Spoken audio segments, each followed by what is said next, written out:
Now we turn from war in Europe to war in Southeast Asia, where a Myanmar military airstrike on February the 24th killed at least 17 people in the western state of Rakhine, a region in Myanmar plagued by conflict since the 2021 military coup.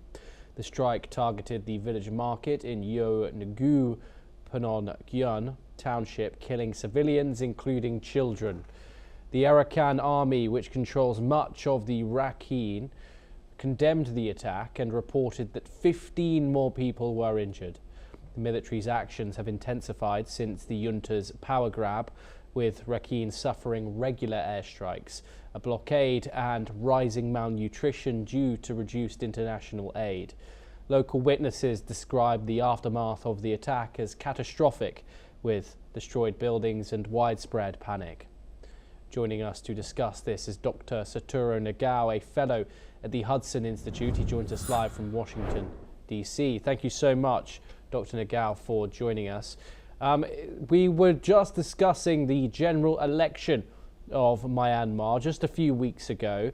It was hoping to bring political legitimacy to the country, but of course we forget the civil war rages on there. What are your thoughts on the latest wave of attacks and the broader scale of how intense that civil war is right now? This election is legitimized government, and legitimized government means that they can bomb the rebellion as a meaningless rebellion or something like that view from the Myanmar government. But a view from the other country, that election was not legitimized election because people vote for the army. It's just a support of the army. And so such kind of the vote is not election in the in other country. So that's why the military junta try to increase the military operation against the Democrat side, but at the same time, it is not the legitimized military action against the civilian in Myanmar. And in case of the Myanmar's airstrike, indeed, this is a very big problem. The Myanmar's airstrike is destroying many civil purpose facilities in the area the army cannot occupy. So that's why this is violence against unarmed innocent civilian. And so that's why the many countries in the world do not want to support Myanmar's government airstrike. But in this case, Russia and China is providing weapons, and Myanmar can do that.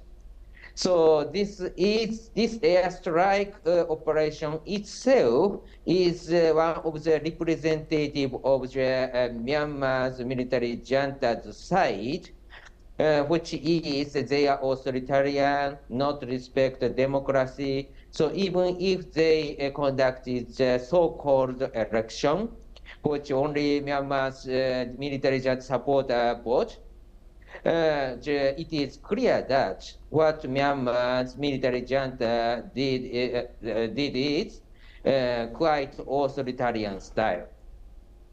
Yes, and the nature of the way in which the military junta is using its air power. What can you tell us about the sheer brutality that is being used by General Min Aung Hlang's military forces?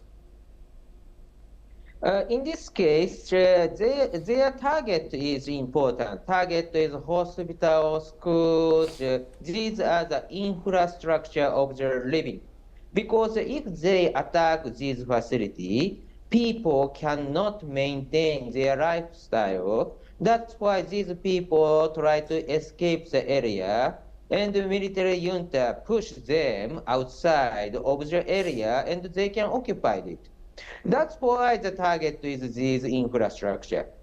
But such kind of the attack itself is clearly indicate that their military operation is fight against civilian. So that's why if the military junta say all of the target is military purpose target, but that's not true. The civil purpose target is the target of them. So that's why such kind of military operations, they should not do that. And the international community can understand the current military junta is bad government. Dr. Satoru Nagao, thank you so much for joining us here on NewsX World. It's a pleasure to talk to you. Do stay with us as we turn over to our next story. Chinese President Xi Jinping has told German Chancellor Friedrich Merz that